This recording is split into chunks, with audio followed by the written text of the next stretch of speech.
গতকালকেও এখানে একটা সেমিনার ছিল, দুটার সঙ্গে কিন্তু সম্পর্কিত। গতকালকে ছিল বাল বিবাহ অর্থাৎ চাইল্ড ম্যারেজটা। দেখুন, চাইল্ড ম্যারেজ থেকে শুরু হয় গৃহস্থ হিংসাটা। যখনই চাইল্ড ম্যারেজ হয়, যখন একটা মেয়ে কম বয়সে বিয়ে হয়, তখনই সে কিন্তু তার জিম্মেদারি অর্থাৎ তার যে দায়িত্ব একটা পরিবারের, সেটা বুঝে উঠতে পারে না। তখনই এই পরিবারে অশান্তিগুলো তৈরি হয়।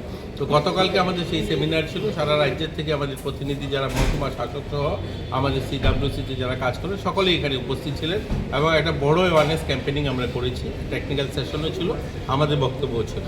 আজকেও আমরা আবারও এর প্রাসঙ্গিকই মহিলা সশক্তিকরণ এবং গৃহস্থ যে হিংসা সেটাকে কী করে আরও কম করা যায়।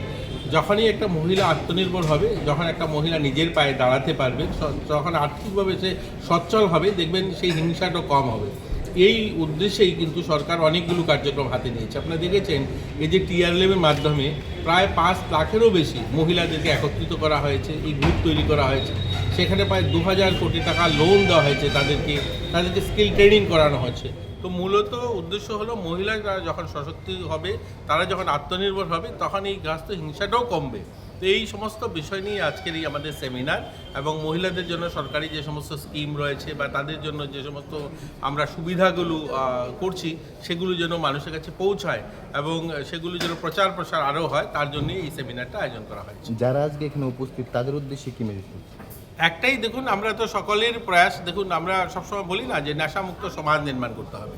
তো নেশামুক্ত সমাজ তখনই নির্মাণ হবে আমি ব্যক্তি যখন নেশা করব না, আমি যখন সংকল্প নেব আমি নেশা করব না, তখনই নেশামুক্ত সমাজ তৈরি হবে। এরকম গৃহস্থ হিংসা বা মহিলা সশক্তিকরণ তখনই সম্ভব হবে আমি আমার পরিবার থেকে শুরু করতে হবে। আমি আমার পরিবারের শিশুকন্যা বা আমার আত্মীয় স্বজন আশপাশ পরিবেশে যখন শিশুকন্যাকে বিবাহ দেব না, আমি যখন আমার পরিবারের মেয়েকে এডুকেটেড করব এবং যখন আমি 20 বছরে বিয়ে দেব, তখনই আমি অন্যকে বলতে পারবো।